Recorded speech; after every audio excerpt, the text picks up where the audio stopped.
Para a nossa reflexão nesta noite, eu gostaria de convidar os irmãos a abrirem suas Bíblias em Lucas, capítulo 16. Lucas, capítulo 16.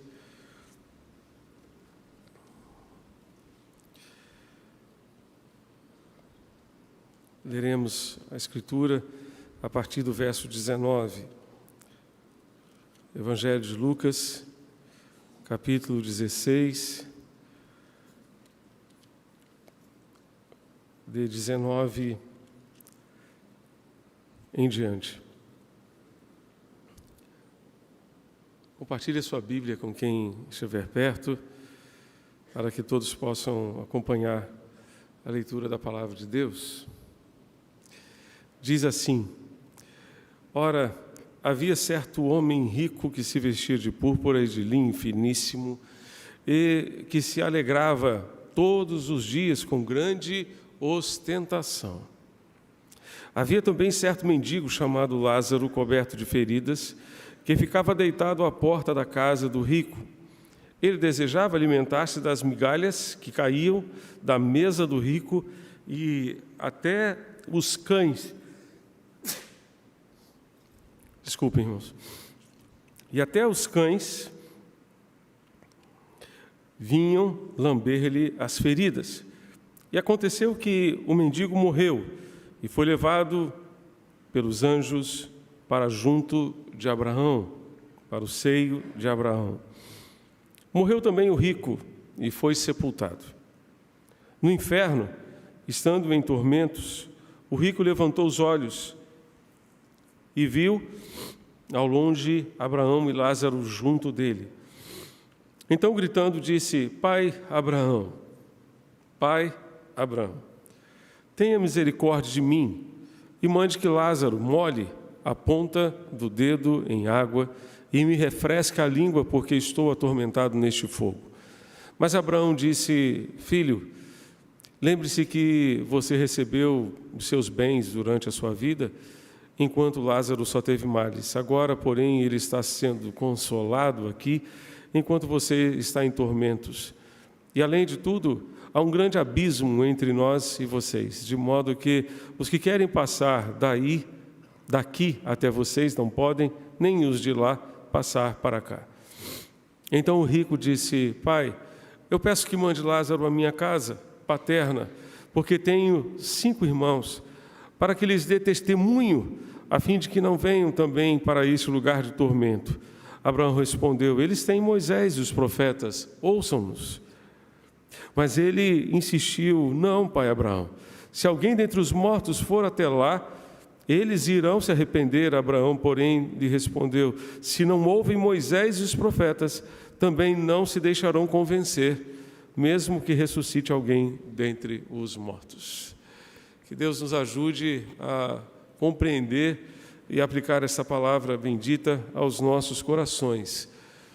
Temos aqui uma história que ilustra para nós algumas qualidades preciosas de Deus como Pai.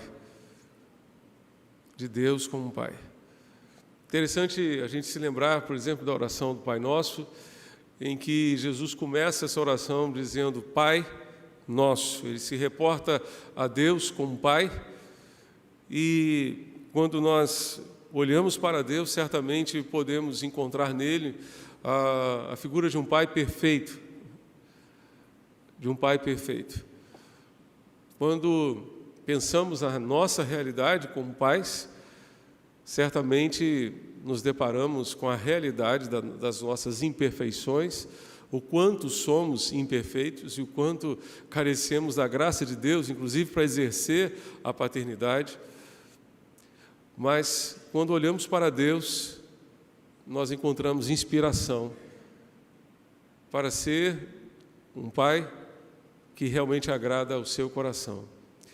Então, vejamos um pouquinho dessa história e quais são as qualidades desse Pai, que é o Pai Celestial, é o Pai que é perfeito, é o Pai que toma providência para salvar os seus filhos, enfim. Essa história mostra algumas realidades, portanto, a respeito de Deus. 2 homens, um rico e um pobre, mais do que pobre, um homem miserável, um mendigo, que vivia pelas ruas, vivia na sarjeta, mendigando, pedindo esmolas, tentando encontrar um meio de sobrevivência. O rico, aparentemente, era uma pessoa segura, tinha muito dinheiro, cheio de si, com tudo o que o dinheiro poderia proporcionar. O pobre, o mendigo, vivia, portanto, na mais absoluta pobreza e procurava comer das migalhas que caíam da mesa do rico. Migalhas que eram jogadas na rua. Lázaro precisava competir com os cães para conseguir apanhar alguma coisa. Além disso, só vivia doente, com feridas, com chagas, que os próprios cães procuravam lamber as suas feridas. Os 2 morreram. Os 2 morreram. Eu fico imaginando o sepultamento do rico. Aquele caixão, aquela urna, que deveria ser uma urna caríssima, muito cara. A cidade, normalmente as cidades naquela época eram cidades bem pequenas, a cidade deve ter parado para acompanhar o cortejo fúnebre de um homem tão rico. Tudo deve ter parado, as lojas devem ter sido fechadas. É assim que normalmente acontece em cidades pequenas do interior, ainda hoje. Então, aquele homem rico foi sepultado. O pobre, aquele mendigo, também morreu. Talvez tenha sido enterrado como um indigente. É possível que no seu sepultamento não houvesse ninguém, senão os coveiros encarregados de fazer o seu sepultamento. Uma situação bem difícil, bem degradante.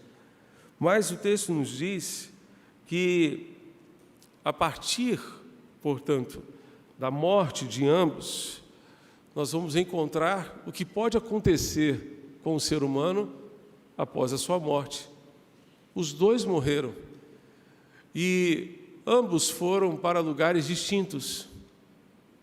O texto diz que o rico foi para o inferno, já Lázaro foi para o seio de Abraão, que representa o céu.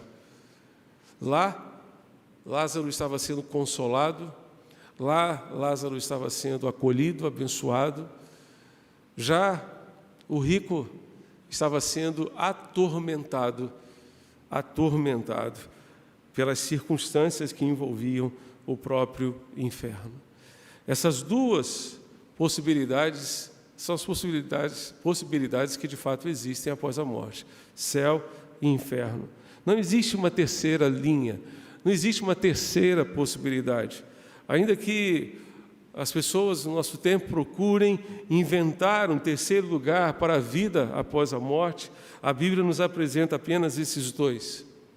Houve uma grande diferença entre a morte daqueles homens, assim como houve uma grande diferença entre o destino daqueles homens, onde eles foram chegar.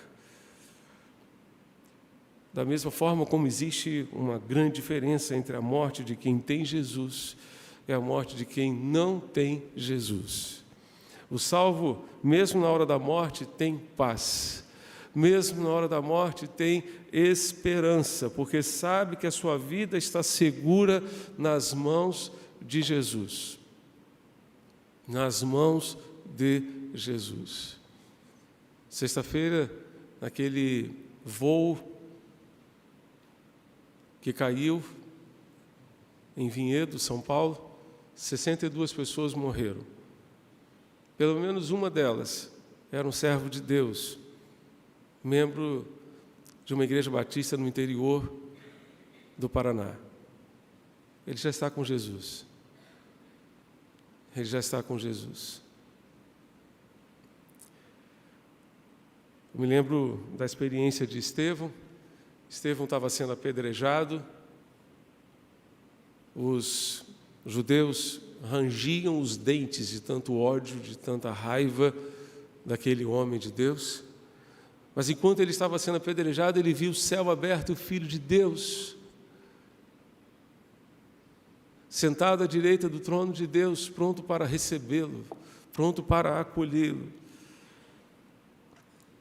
Essa esperança precisa estar nos nossos corações. O ser humano pode viver sem muitas coisas, mas não pode viver sem esperança. Paulo, escrevendo aos Coríntios, ele disse que se é só para esta vida que esperamos em Cristo, somos os mais miseráveis de todos os homens. Se é só para esta vida, se é só para esta realidade, só para resolver os problemas que nós temos no nosso dia a dia, que nós esperamos em Cristo, somos os mais miseráveis de todos os homens, especialmente porque podemos esperar algo mais, podemos esperar a vida eterna, podemos esperar uma eternidade com Deus, não em tormentos, mas em paz, em alegria, na certeza da presença do Senhor. Paulo, escrevendo também aos Romanos, disse: pois tenho para mim que as aflições deste tempo presente não se podem comparar com a glória que em nós há de ser revelada. As aflições, as angústias, as dores deste tempo presente não se podem comparar com a glória que há de ser revelada, com a glória que experimentaremos, que vivenciaremos na eternidade com Deus. Portanto, é interessante notar que a condição daqueles homens se inverteu após a morte deles. Um tinha tudo aquilo que o dinheiro poderia proporcionar, todo o conforto, toda a condição, de repente passa a ser afligido no inferno. O outro não tinha nada, vivia na miséria, agora tem tudo que a eternidade com Deus pode proporcionar, tudo que o céu pode nos proporcionar. O rico do inferno podia ver a alegria de Lázaro ao ser consolado por Abraão. Implorava uma gota de água para refrescar a sua língua. Estava sendo atormentado, especialmente pela ausência de Deus, porque certamente ele precisava de conforto e não tinha ali naquele lugar. E nesse diálogo, nessa conversa entre o rico e Abraão, nessa parábola, alguns dizem que é uma parábola, alguns autores dizem que na verdade foi uma história contada pelo Senhor Jesus, mas essa história nos apresenta algumas qualidades, portanto, deste pai. O rico se dirige a Abraão como pai Abraão, que é uma representação do Pai Celestial. Quais seriam as qualidades desse Deus maravilhoso, desse Pai Celestial? É o Pai que, primeiramente, nos acolhe. No verso 22, a palavra de Deus nos diz que aconteceu que o mendigo morreu e foi levado pelos anjos para junto de Abraão. Morreu também o rico e foi sepultado. Ou seja, ele foi acolhido no céu por Deus. A Bíblia nos diz que o mendigo Lázaro morreu e foi acolhido, portanto, no seio de Abraão. O seio de Abraão, como disse, simboliza o céu, o reino de Deus, o lugar para onde todos aqueles que creem em Jesus irão após a sua morte. Deus acolheu Lázaro no céu, mas deseja acolher, abraçar cada um que está aqui nesta noite, cada um que está ao alcance da nossa voz, cada um que nos acompanha à distância. Deus é o Deus que nos acolhe em todo o tempo, em todas as circunstâncias, é o Pai que nos abraça, que nos recebe como filhos. Como é bom ser acolhido, como é bom ser amado, é isso que Deus faz por nós. Deus nos acolhe independente da nossa condição social, quer seja um rico, quer seja um mendigo. O rico também precisa ser acolhido, o pobre também precisa ser acolhido. Ele nos acolhe independente da nossa condição social, independente da nossa conta bancária, independente da nossa formação acadêmica. Independente de qualquer coisa, o Senhor nos acolhe, nos abraça, nos recebe. E na eternidade Ele fará isso com aqueles que aqui creram em Jesus, o seu Filho, creram na obra de Jesus, o seu Filho ali na cruz, arrependeram-se dos seus pecados, confessaram os seus pecados e colocaram suas vidas diante do Senhor. Esse é o Deus que nos acolhe, este é o Pai que nos acolhe porque perdoa os nossos pecados, porque tomou toda a providência no sentido de garantir o nosso perdão, a nossa salvação. Ele enviou, portanto, o seu Filho para garantir o nosso perdão, a nossa salvação. É por isso que Deus, como Pai, nos acolhe, porque nos perdoa, porque nos livra dos nossos pecados. Mas este Pai celestial é o Pai que também demonstra misericórdia. Misericórdia quando há oportunidade para isso. O verso 24, você está com a sua Bíblia aberta? O verso 24 nos diz: então gritando disse: Pai Abraão, tenha misericórdia de mim. Mande que Lázaro molhe a ponta do dedo com água e me refresque a língua, porque estou atormentado neste fogo. Ele disse: Pai Abraão, tem misericórdia de mim. O rico pediu misericórdia. Meus amados, Deus é Deus misericordioso. Deus é Deus misericordioso. Foi justamente por isso que Jesus afirmou: sede misericordiosos, como também é misericordioso o vosso Pai que está nos céus. Ele é misericordioso. Não fossem as suas misericórdias, seríamos consumidos. Seríamos consumidos.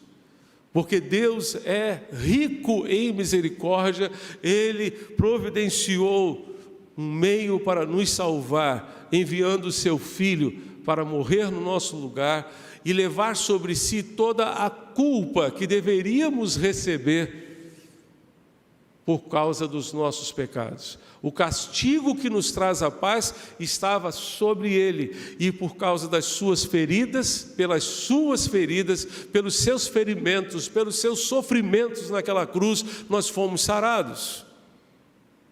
Então, Deus é misericordioso.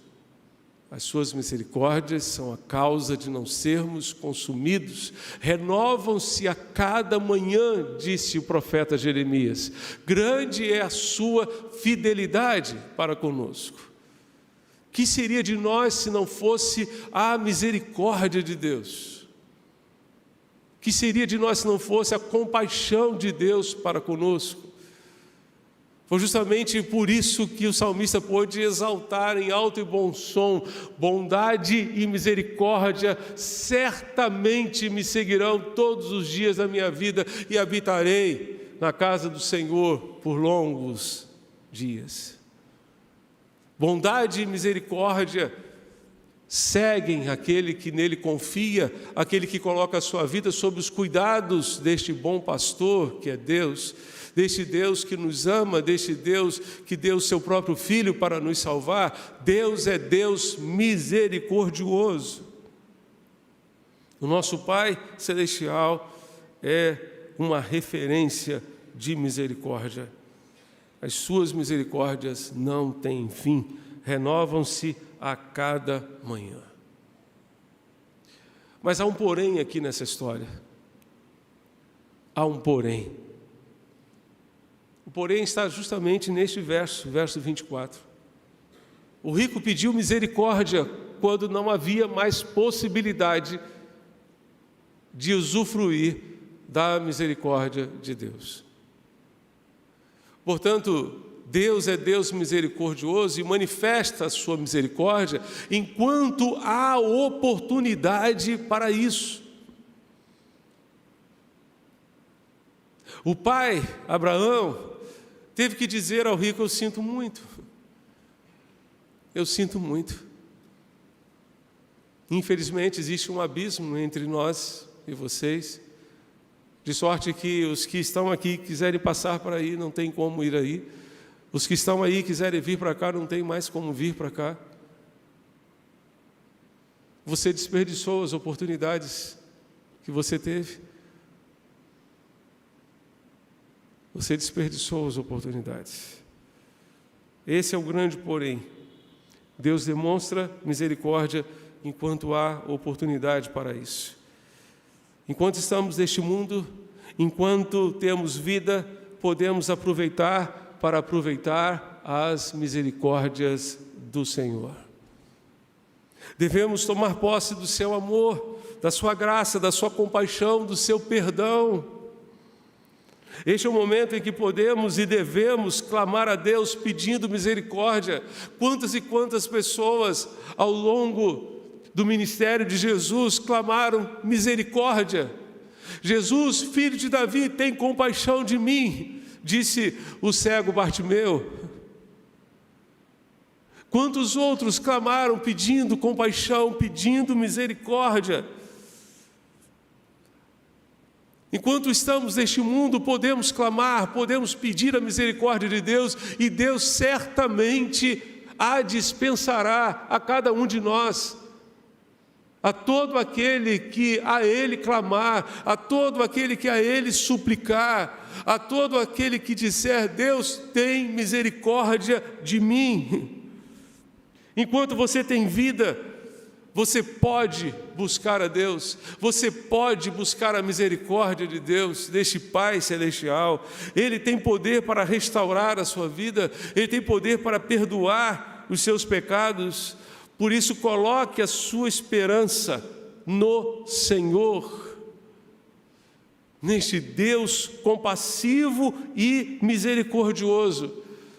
Mas entenda que há um tempo para você usufruir disso, usufruir dessa misericórdia. Isaías 55 nos diz: buscai o Senhor enquanto se pode achar, invocai-o enquanto está perto, enquanto você tem oportunidade. A oportunidade passou. Paulo, escrevendo aos Efésios, no capítulo 5, ele disse que nós devemos remir o tempo porque os dias são maus. Nós devemos aproveitar bem cada oportunidade porque os dias são maus. Aproveite a oportunidade que Deus está lhe dando para usufruir da sua misericórdia, da sua compaixão, da sua graça redentora.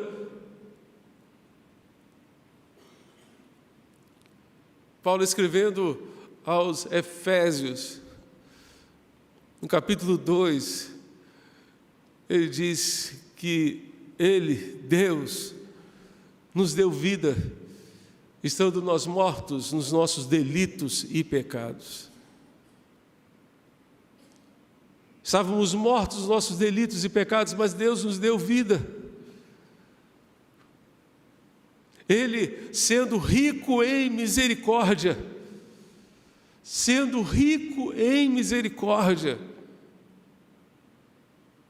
tomou toda a providência para nos salvar. Por isso, pela graça sois salvos mediante a fé.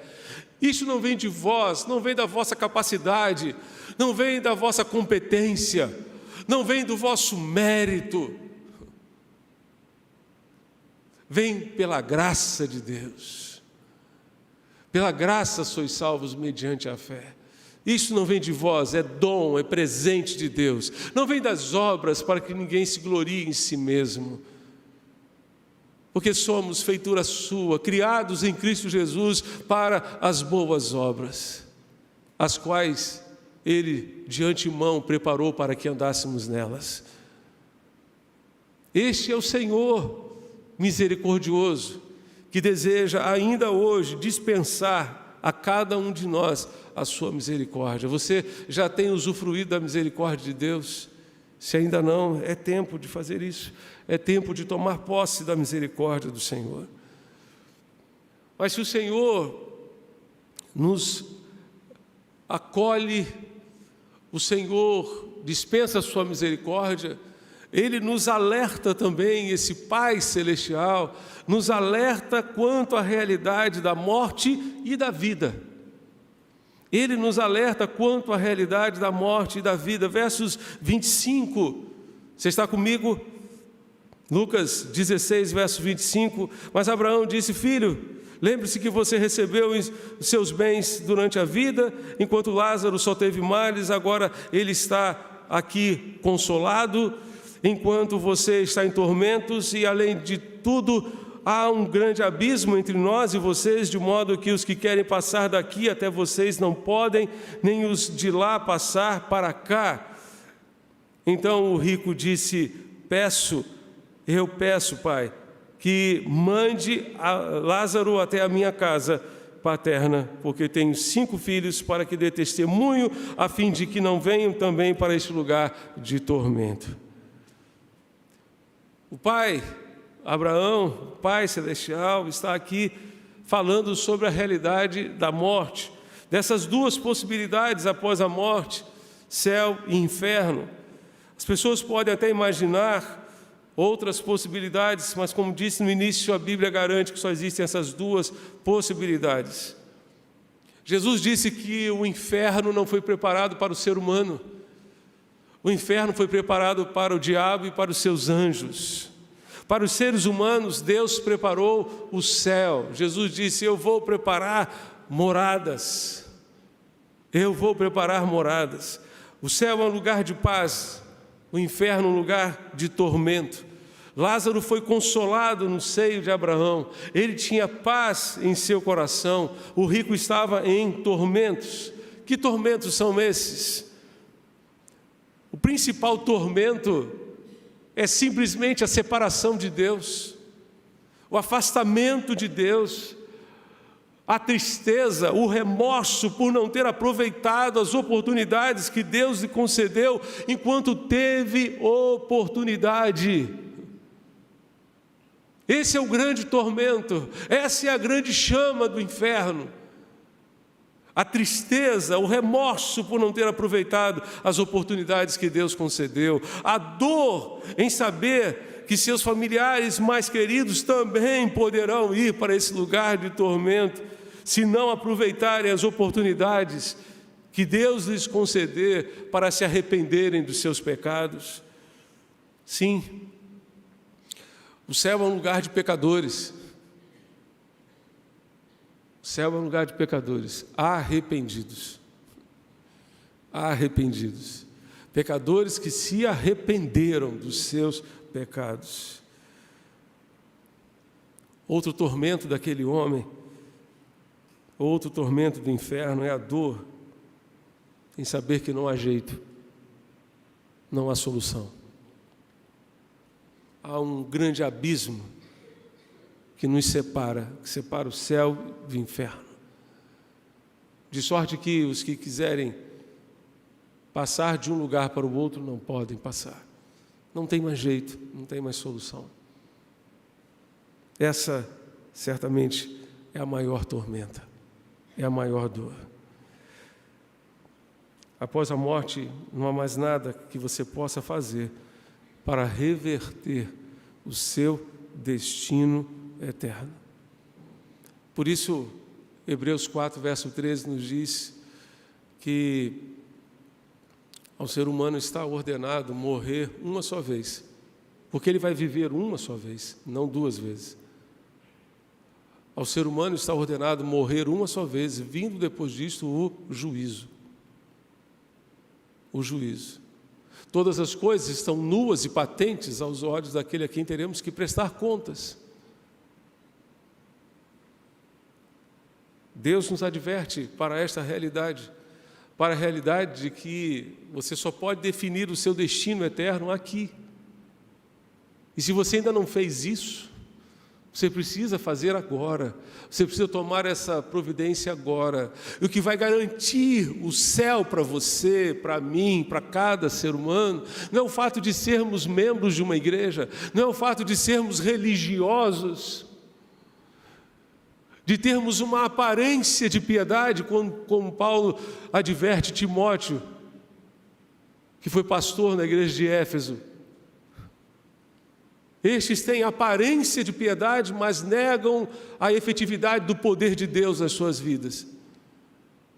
Não é sendo um religioso que você vai garantir o seu acesso ao céu, mas sendo um convertido, alguém que tenha se convertido a Deus, tenha voltado a sua mente, o seu coração inteiramente para Deus, alguém que tenha se arrependido dos seus pecados e confiado plenamente na obra, no sacrifício de Jesus ali na cruz em nosso favor. É isso que nos dá a garantia do céu.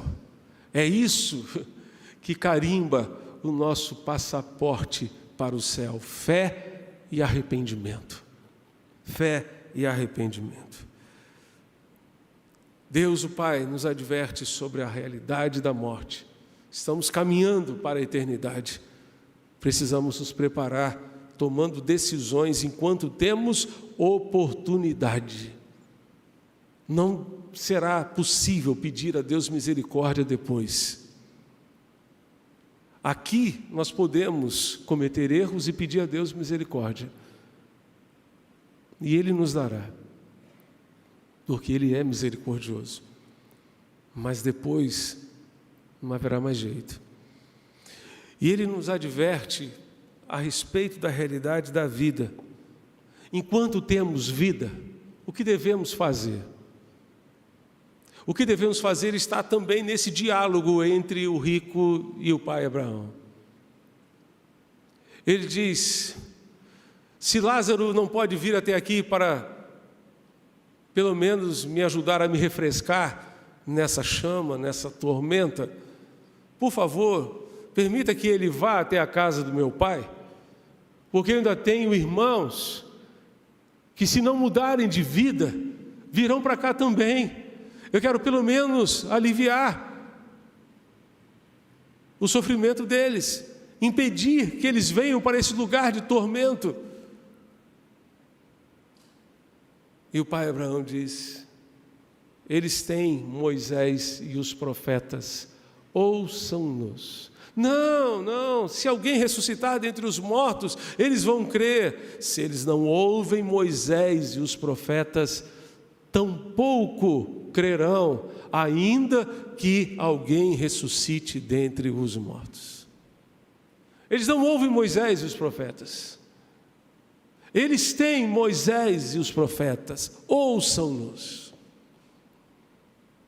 Moisés e os profetas estão aqui na Escritura Sagrada, estão aqui, a palavra de Deus está aqui, Moisés e os profetas estão aqui. Este Moisés, no final da sua vida, como está registrado no livro de Deuteronômio, pôde dizer ao povo de Israel: eis que tenho posto diante de vocês a vida e a morte, a bênção e a maldição. Escolham, pois, a vida, para que vocês vivam bem, juntamente com a sua descendência. Deus coloca diante de nós a opção, a possibilidade de tomarmos decisões. Obviamente precisamos da sua graça, precisamos da sua ajuda, do seu auxílio, para tomarmos as melhores decisões, especialmente a decisão de entregar a nossa vida a Ele e de nele confiar. Diante de tudo o que aprendemos nesta noite, diante dessa realidade da morte, da vida, de como devemos viver a vida, ouvindo o que Deus tem a nos dizer através da sua palavra, qual será a sua atitude, qual será a sua escolha, qual será a sua decisão? Qual será a sua decisão? James Hunter afirma que pesquisas mostram que uma pessoa faz, em média, 15.000 escolhas num dia comum. Imagine só, 15.000 escolhas num dia comum. É possível que a gente faça, né? A decisão de colocar a mão no óculos, a decisão de pentear o cabelo, a decisão de ajeitar o paletó, decisões simples, mas outras nem tão simples assim. E ele disse ainda que uma definição muito interessante de insanidade não sanidade, mas insanidade é continuar a fazer o que você sempre fez e esperar resultados diferentes. Insanidade é continuar fazendo o que você sempre fez e esperar resultados diferentes. Ele disse ainda que as opções que fazemos no dia a dia não apenas determinam quem somos hoje, mas como seremos amanhã, como viveremos amanhã. C.S. Lewis disse que cada vez que você faz uma opção, está transformando a sua essência em alguma coisa um pouco diferente do que era antes. E com as inúmeras escolhas feitas ao longo da sua vida, você está gradualmente se transformando numa criatura celestial ou numa criatura infernal. Que coisa interessante. Através das inúmeras escolhas que fazemos ao longo da nossa vida, nós poderemos caminhar, transformando-nos em criaturas celestiais ou infernais, dependendo das nossas escolhas. Que decisão você vai tomar hoje? Você pode tomar a decisão de simplesmente rejeitar a palavra de Deus, rejeitar o que Deus tem procurado lhe dizer. Jesus disse: quem tem ouvidos, ouça o que o Espírito diz às igrejas. Eles têm Moisés e os profetas, ouçam-nos. Você pode ouvir, mas rejeitar. Você pode ouvir e acolher. Você pode tomar a decisão também de adiar a sua decisão, deixar para depois. Eu espero que você tenha um depois. De coração eu desejo que você tenha uma outra oportunidade. Se você decidir simplesmente adiar a sua decisão. Você pode e deve tomar hoje a decisão de receber Jesus como seu Senhor, como seu Salvador. Este que o Pai Celestial providenciou para garantir para mim, para você, para cada um de nós, a vida eterna, o céu, a vida eterna com Deus. Vamos orar?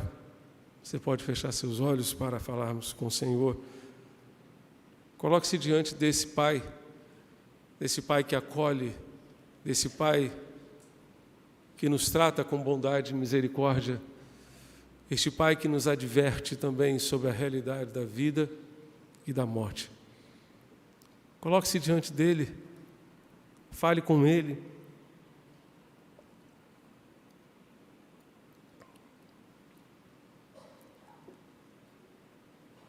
E, sobretudo, tome a sua decisão.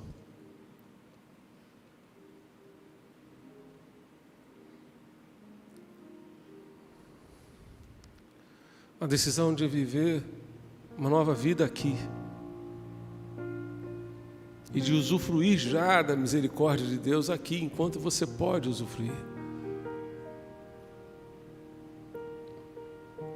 Para ter certeza de que naquele dia em que os seus olhos se fecharem para este mundo, você os abrirá na presença do Pai. Você os abrirá na presença de Jesus.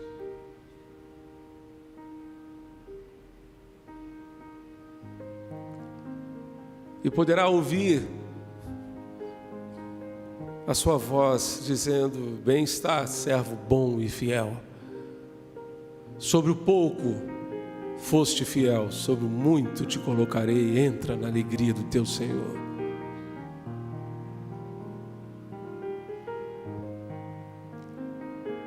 Ou ouvir ainda o Senhor lhe dizer: vinde benditos de meu Pai, recebei por herança o reino que vos está preparado desde a fundação do mundo.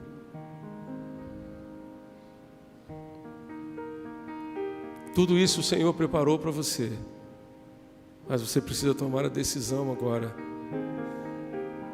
O Senhor está aqui para ajudar você a tomar essa decisão. É o Espírito Santo quem nos convence do nosso pecado, da justiça e do juízo. É Ele quem opera em nós e nos ajuda a tomar essa decisão.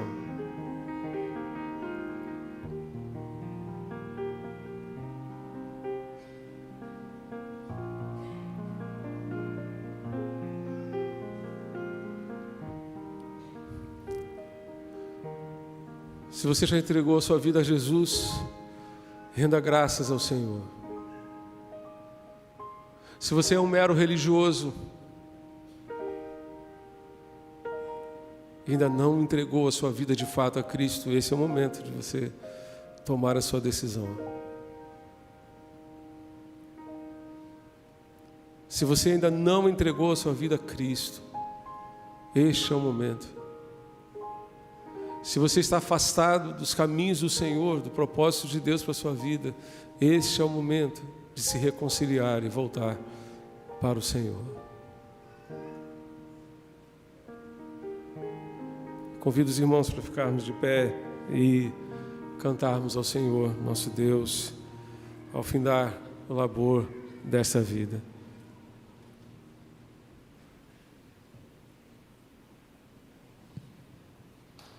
A primeira estrofe do hino que iremos cantar é uma pergunta. Ao findar o labor desta vida, quando a morte